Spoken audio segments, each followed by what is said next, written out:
Three, two, one. You ready? You're listening to the Real Pineapple Podcast Network.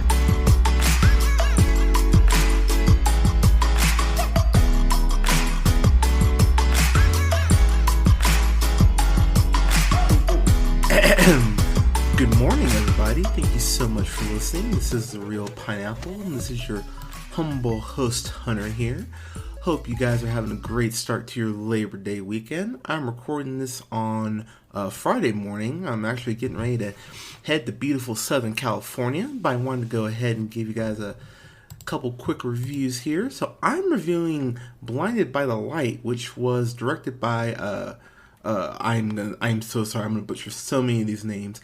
Jurinder Chadha, who I totally forgot she directed Bend It Like Beckham, which I remember really enjoying the hell out of that. So she admittedly kind of has a trope, as it were, as far as basically it's about this kid who grows up in a very traditional, I won't say Pakistani family.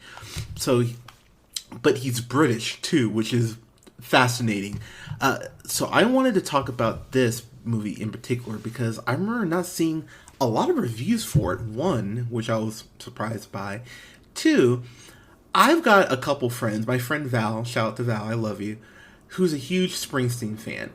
I don't really remember listening to a lot of Bruce Springsteen as a kid. It was more Motown in the house. But it's amazing how you watch a movie like this where, and I've talked about it, I'm not a huge fan of the Beatles, but watching Yesterday, sitting there going, oh wow, I know a lot of Beatles songs, okay.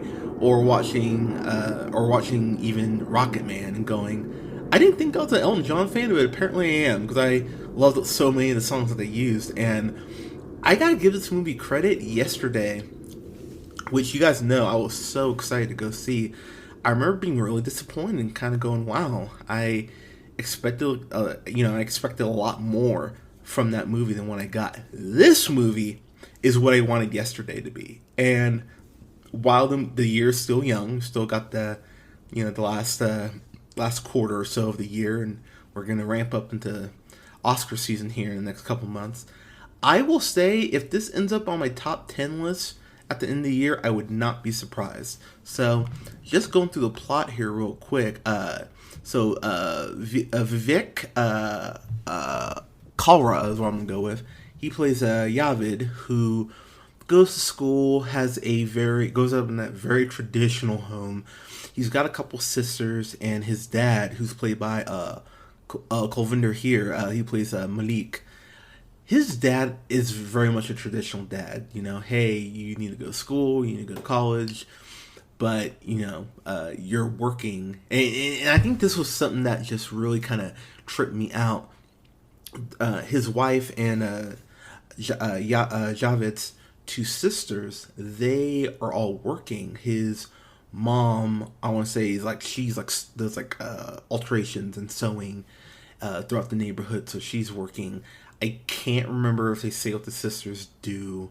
I don't recall them saying what they do, but they all come home, and so Malik just holds his hand out, and he just give him their money, and that was just something that I went, oh, damn, that's right, that is a traditional thing. And what I do love so much about this movie is that it's not about just this kid bucking trends and wanting to be his own person, but through hilarious circumstances, basically him discovering Bruce Springsteen and just realizing that Bruce Springsteen speaks to him. And the movie does a pretty good job of basically kind of telling you that, hey, not only does Bruce Springsteen speak to this kid, Bruce could be speaking to you too. And while I'm sitting there watching it, I went, yeah, I get what this kid's feeling. I remember the first time I probably listened to, I'd say, The Temptations, and just feeling, how they feel like The Temptations had all this love they needed to sing about. And if you know me or have listened to the podcast, as much as I give Colin and Scott terrible amounts of shit, I hope it comes through on our reviews that, I not only do I love them, but I love doing this.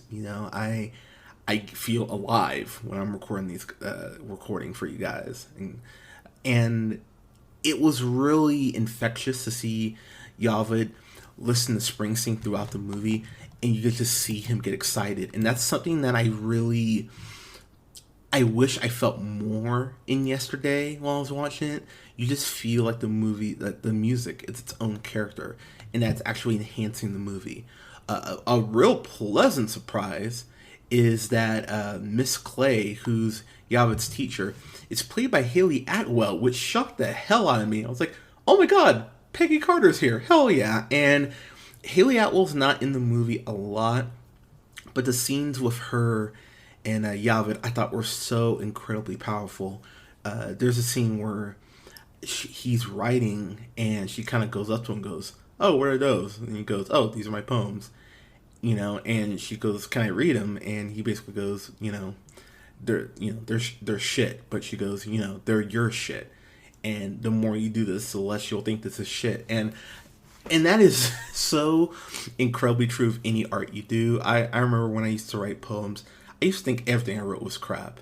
And it wasn't until people kind of read it and gave me feedback that I could kind of finally go, oh, all right, this isn't shit like I thought it was.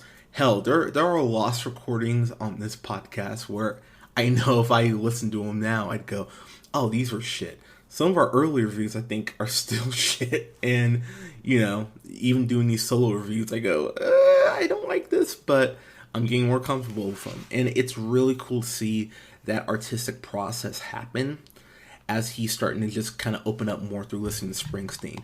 And you get a lot of the greatest hits here as far as Springsteen.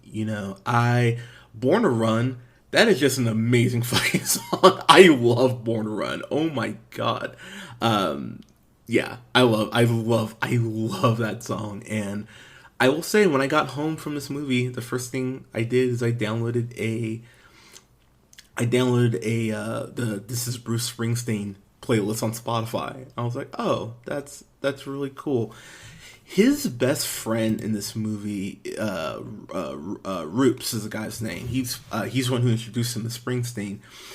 He's played by Aaron Hajura, and I don't know who this kid is, but I want to see him in more stuff. He's a very naturally charismatic, just genuinely sweet actor, and the way he portrayed Roops made me just really happy. Him and Yavid's friendship is really fun to watch. You can tell that they were having fun filming those scenes together, and it was so cool to see them interact, and for Roops to go ahead and share his love of Springsteen, and see Yavid's love not only meet Roops's, but end up eclipsing it. You find out at the end of the movie that Yavid has seen Springsteen 150 times, which, I mean, I love Kendrick Lamar. I would not see Kendrick 150 times like that.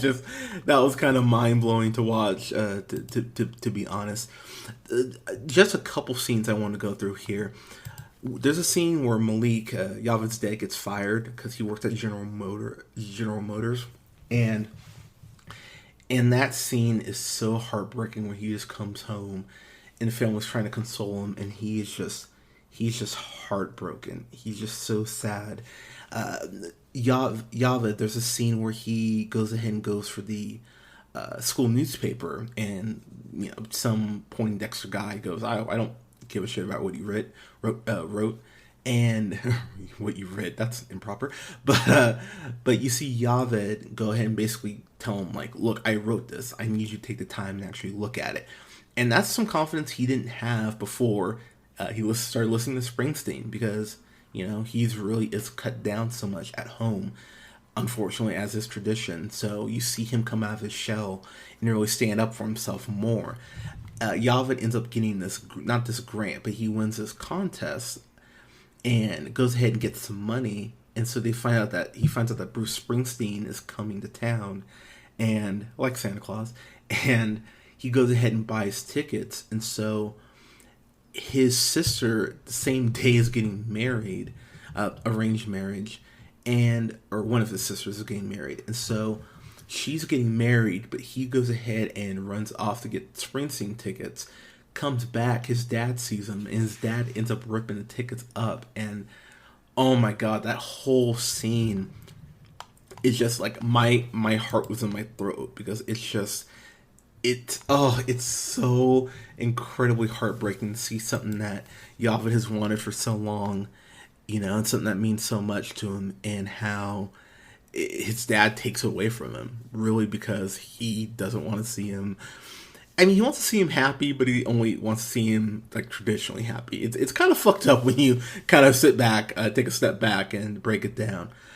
I cannot find. I've been looking for the last couple minutes trying to find it.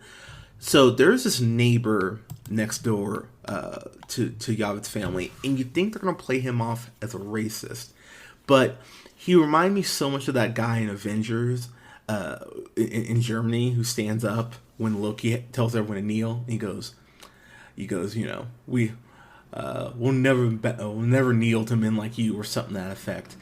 This neighbor, it feels like they're gonna play across the racist angle, and I was kind of going, oh god, okay. And I will say there is some definite racism in this movie, some shit that's really quite unfortunate, honestly, and will make you really pissed off. It's really, really cool that this next door neighbor, who, again, you feel like they're going to go the racist route with, ends up being one of Yavid's biggest supporters. And it's such a cool way to portray that character in particular. That was one of those surprises in the movie. I went, I didn't know I wanted this, but the more you lean into it, it made me go, yeah, I actually really like this guy. And they don't overuse him too, which would have been a very easy trap to fall into. They use him just enough that he's effective, and they sprinkle him in these points where Yavid really doesn't need to hear a positive voice that's not Miss Clay. So they used him just really, really well.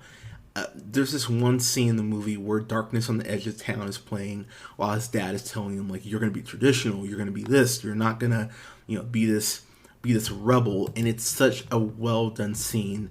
And he kind of pulls Scott Pilgrim, or a thing about the opening scene from Baby Driver, where he's walking and you see letters spelled out, using the actual background of the city with the song lyrics. They kind of do it here too, but it's like thought bubbles, and it worked really well. Kind of like in Scott Pilgrim, where someone kisses, and you see a heart. They do a really good job of kind of working the visual aspect of this, which is, again, something I wanted more in that movie Yesterday that I watched. But that was done so incredibly well. I'm trying to find the name of his like girlfriend in the movie. I thought she was absolutely delightful. It's Nell Williams who plays her. I just cannot find the actual character's name, but her Eliza, her and Yavid, they have really great chemistry, and she seems, this is taking place in like the late 80s, so Eliza definitely comes across more as like a Cyndi Lauper kind of girl, or like who she'd end up listening to Heart, or like listening to like Nirvana. But Eliza's really charming, and she's very sweet, and above all, she's supportive. And there's this one scene where Eliza takes Yavid to go ahead and meet her parents, and they're having dinner, and the parents are trying to be, it's very much the white parents from Get Out, where you have that whole, oh, I would have voted for Obama for another term. They're trying to kind of play up like, oh, hey, like, oh, here's some booze. Oh, he can't drink, it's his religion. Oh, well, we won't tell if you don't. It's that uncomfortable level of, oh, stop trying so hard. Like, it's really uncomfortable. It's those scenes are hard to watch, but they are, necessary as well. The other guys in this movie who I really liked was Dean Charles Chapman. He plays Matt, and Matt is kind of that friend that you always need, that one who will make you do shit. Matt's in a band, and Yavid writes songs for Matt and his band, and it's really cool to see how Yavid's music style changes because of him finding love with Eliza. It's really cool to see how that's done, and I enjoyed the hell out of that. Their friendship too, while I did like the Roots and Yavid friendship more. I really like how Matt is kind of that initial starting point for Yavid. And Yavid and Matt do grow apart, but it doesn't feel malicious, even with the big best friend fight that of course has to happen. It never came across as malicious, and it came across as them just growing as artists, but growing apart at the same time, but growing together. I hope that makes some sense when you see the movie, which you should. I think it'll make more sense. Kind of wrapping up here, guys. There's oh, okay, that's the last thing I want to bring up. Matt and his dad. I can't find his dad's name, but Yavid is looking for a job after his dad Malik gets laid off, and he plays. Whoa, pardon me. I randomly used my phone went off. His he ends up singing Thunder Road with his dad because Matt ends up thinking that the Springsteen that Yavid is playing for him is Billy Joel, and Yavid kind of snaps and goes, "It's not fucking." It's like, he doesn't say it's not fucking Billy Joel because it's not Billy Joel. You know, this is the boss, and it's so funny to see Matt's dad go, "Oh, you try to raise your kids right, you know," and it's really funny how Yavid and him break out in the song, and I love that too. There's a scene used with Born to Run, which I thought was really well done, and once Eliza and Yavid have their first kiss, I won't spoil what he does to make her feel special, but it is the cutest, sweetest thing. It's very staying outside, you know, with a boombox in your hand, but I actually like this better, if I'm being completely honest. And the last scene, I promise the last scene I will bring up is, there is a scene where he reads this poem, or this essay, about Springsteen, and he's reading in front of everyone, and he stops reading it. It's kind of like it's very much a Lisa Goes to Washington, that Simpsons episode. It's very much that moment, and I won't say how it ends, but I just thought that speech was so incredibly powerful. I got choked up. I cried a couple times in the movie, I won't lie. But wrapping up here, this is everything I wanted from yesterday. I mean, if this had asshole Ed Sheeran, this probably would have been about as close to perfect as a movie as you can have. I really was sitting here, and one reason I didn't record these reviews earlier is because I really wanted to think, did I have any complaints about this? So I really did sit back and think and research a little bit, and no, I really didn't have anything that I wanted to complain about at all. I thought they used the Springsteen songs very well. I thought the main cast had a lot of chemistry. His sisters don't get a lot of development. If I did need to go ahead and put kind of go ahead and complain about something, I think that would probably be what I did. Mira Janatra, I'm gonna go with, who plays his mom Noor. She has a scene with his dad later on, basically saying, like, you need to, you know, mend this fence with your son. She at least has that one scene. There's a scene with one of his sisters. I want to say it's